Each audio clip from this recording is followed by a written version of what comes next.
നമ്മൾ തുമ്പിതുള്ളുംപാറയിൽ നിന്ന് നേരെ നടന്ന് കാറ്റാടിക്കടവ്. ഞാൻ ഇന്ന് കാറ്റാടിക്കടവ് വന്നേക്കാണ്. Let me show you what I have experienced today. എൻ്റെ 360 വ്യൂ എന്ന് കാണിച്ചു തരാം. ഉറപ്പായിട്ടും നിങ്ങൾ എൻ്റെ പേജ് ഫോളോ ചെയ്യാത്തത് കൊണ്ടാണ് നിങ്ങൾ ഈ വീഡിയോ കാണുന്നുണ്ടാവുക. ഞാനൊരു ട്രാവൽ കോണ്ടന്റ് ക്രിയേറ്ററാണ്. നിങ്ങൾ ഈ വീഡിയോ കണ്ടതിന് ശേഷം എൻ്റെ പേജ് ഒന്ന് ചെക്ക് ചെയ്തിട്ട് ഇഷ്ടപ്പെട്ട് കഴിഞ്ഞാൽ ജസ്റ്റ് ഒന്ന് സപ്പോർട്ട് ചെയ്യാൻ കേട്ടോ. കാരണം ഞാനൊരു full time travel content creator ആവാൻ ആഗ്രഹിക്കുന്ന ഒരാളാണ്. നിങ്ങളപ്പോൾ എത്രത്തോളം സപ്പോർട്ട് ഉണ്ടോ അത്രത്തോളം എനിക്ക് ഹെൽപ്ഫുൾ ആയിരിക്കും.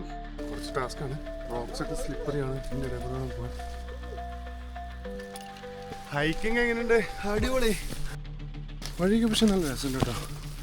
സത്യം പറഞ്ഞാൽ കുറച്ച് കയറ്റാണ്, സ്റ്റീപ്പായിട്ടുള്ള, ബട്ട് രസമാണ്. എന്നാൽ വഴി ബ്ലോക്കായിട്ടുള്ള കാടൊന്നുമില്ല. അങ്ങനെ കുറച്ച് നേരത്തെ ഹൈക്കിങ്ങിന് ശേഷം ഞാൻ കാറ്റാടിക്കടവ് ടോപ്പിലെത്തി, വ്യൂ പോയിന്റിലെത്തി. അയ്യോ കുറച്ച് ടയർഡായിരുന്നെങ്കിലും അവിടെ നിന്ന് കിട്ടിയ വിഷ്വലുണ്ടല്ലോ നല്ല അടിപൊളിയായിരുന്നു കേട്ടോ. നല്ല വൈഡായിട്ട് നേച്ചറിനെ ഇങ്ങനെ നമുക്ക് കംപ്ലീറ്റ്ലി ആസ്വദിക്കാൻ പറ്റാവുന്ന രീതിയിലുള്ള വിഷ്വൽസ് ഒക്കെ ആയിരുന്നു അവിടെ നമുക്ക് കിട്ടിയത്. നമ്മൾ ഈ മൗണ്ടന്റെ ടോപ്പിലാണ് കേട്ടോ. ഇപ്പോൾ താഴേക്ക് നോക്കിക്കഴിഞ്ഞാൽ തല ഇറങ്ങാവുന്ന രീതിയിൽ അത്രയും ഹൈറ്റിലാണ് നമ്മൾ. അപ്പോൾ നമ്മൾ കാറ്റാടിക്കടവിലെ ഈ വ്യൂ പോയിന്റിൽ നിന്ന് അടുത്ത മലമുകളിലേക്ക് തുമ്പിതുള്ളുംപാറയുടെ മുകളിലേക്കാണ് പോകുന്നത്. അവിടെയാണ് ഏറ്റവും ബ്യൂട്ടിഫുൾ ആയിട്ടുള്ള വിഷ്വൽസ് കേട്ടോ. അപ്പോൾ നിങ്ങൾ പേജ് ഫോളോ ചെയ്താൽ അടുത്ത വീഡിയോയിൽ കാണാം.